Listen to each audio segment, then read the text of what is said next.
Hey guys, it's SJ. Happy Baby Name Monday. If you're brand new, my name is SJ. I do baby name lists for inspiration and to kind of help people name babies every single week on YouTube. So what I've done today though is very different, and I have been talking to teachers for the last 2 weeks. I did a big survey, I had loads of responses to get the 5 biggest mistakes we make naming our kids from teachers. I thought I might get just a few responses. I had so many and so many unanimous voices from teachers, and it's so fascinating to get a teacher's perspective because it's something that a lot of you, I've been doing this for so long now, I get so many messages about names, and a lot of people are like, I worry about they're going to be teased at school for their name, or will it be too common, and is that really an issue? Do teachers really judge kids on their names? Yes. So here are the top 5 mistakes that teachers think we're making when we're naming our kids. I would love you to hit subscribe if you are brand new. It's totally free. Hit the little red button, just means you'll get more videos like this. And do share it with a friend. If you're already a subscriber, you might just save them from making a big mistake. I also have a little giveaway for teachers at the end of the video because teachers are saints, as we have now learned through lockdown. So the number one thing which came up time and time again, the absolute biggest red flag, pet peeve, bugbear that teachers have when it comes to kids in their classroom is common names with unique spellings. It just came up so many times. It's just something that I think it's confusing for the teacher. They said it can be really confusing for the kid as well, having to sort of spell it differently. Emily as a double-barreled for Emily really was tough one. Jackson, spelled like this, and there's more about the name Jackson later. Blossom, Imogen with this spelling, and there was even a Phoebe.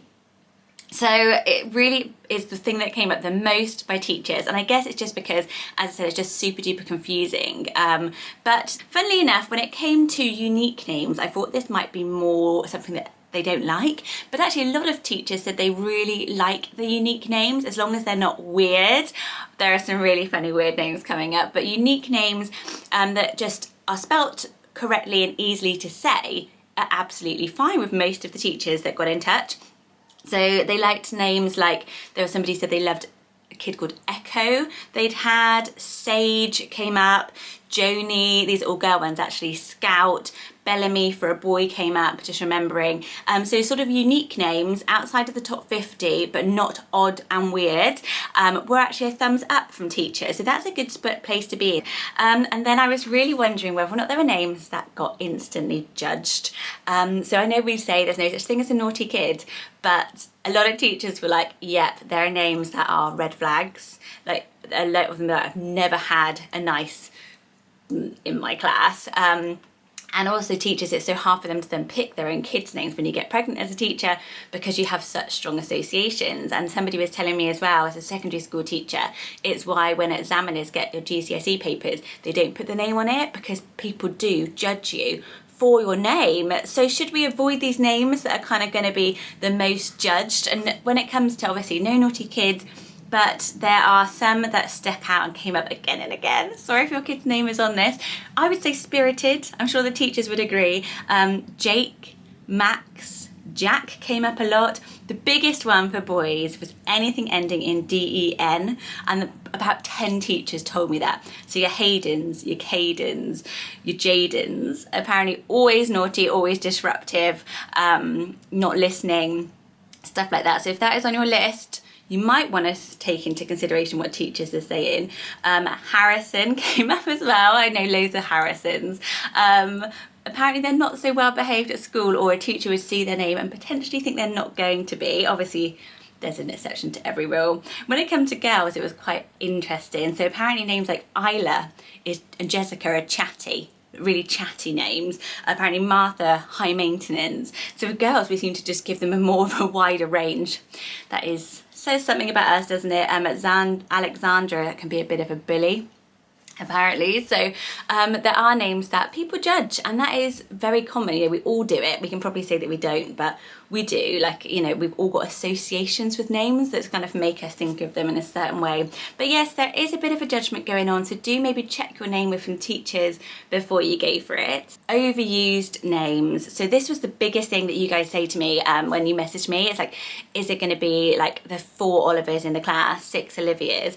And yeah, there are so many overused names, and what teachers are saying is every year you end up with, like, say 2-3 years, you'll have a burst of loads of children, and then it's just to make sure that you've considered saying it with the first letter of your surname. So for example, I've got a Freddie who would be Freddie S. So I do want him to be Freddy's all the time. And I remember having a friend who had a little Oliver, and he was Oliver B. And then she said outside of school, he called, somebody said, what's your name? He would say Oliver B. She's like, you don't have to say that as your name. And it kind of pissed her off, and Oliver being the #1 name in the UK. So common names that came up, lots and lots of Charlies, lots of Lilies, Isabellas, obviously these are the top 10, tons of Ellas apparently. Alfies are out there a lot, apparently they're a little bit cheeky, chappy, naughty as well. Somebody teaches 10 Sophias, 10 girls called Sophia, all with different spellings. Somebody teaches 4 Laylas, and they've all got different spellings, with the I, with the Y, with an EY. Every year there's a Theo and an Oscar apparently. So yeah, it's just something to think about, and that's why sort of looking at the popularity lists probably is a good stage to go through when you're pregnant. I can't imagine anyone who wouldn't, but that's because I'm a big name geek.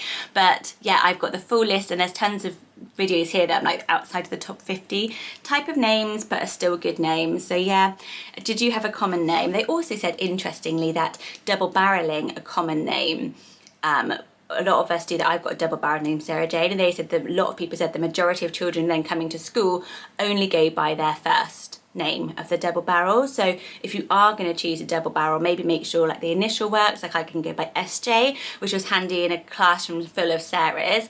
Everyone started calling me SJ, which was just kind of nice.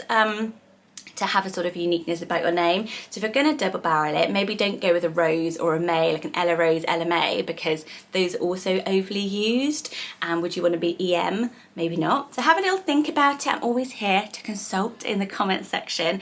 And the last thing I just wanted to share with you, the weirdest names. So I would love to be a teacher purely just to hear the names, and actually one of the teachers, a lot of you are name enthusiasts and teachers, and said the favourite bit is getting your new register. I would die. I would absolutely love that moment.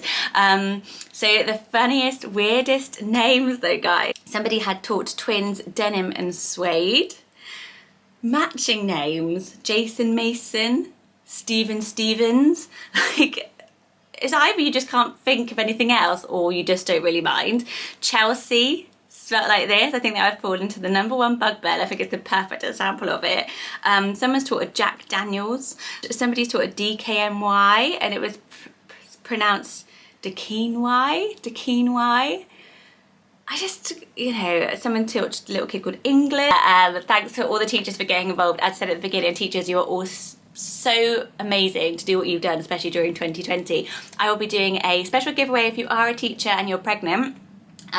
Then do get in touch, and I will be doing a specific bespoke private baby name consultation video for you. So I'll take your brief and then come up with a whole load of names for you, including the ones to avoid because of your school class. So if you're interested in that, then just pop giveaway at the beginning of your comment below, and I will get in touch with the winner next Monday. I hope you enjoyed this list. I hope it has given you some food for thought about some mistakes that we should be avoiding as parents. I always say these videos are just for fun. It is naming a baby. At the end of the day, you do whatever you love as a name. I always say, I always believe, go with your heart and what you love and what inspires you and what's going to make you love your baby's name every single day.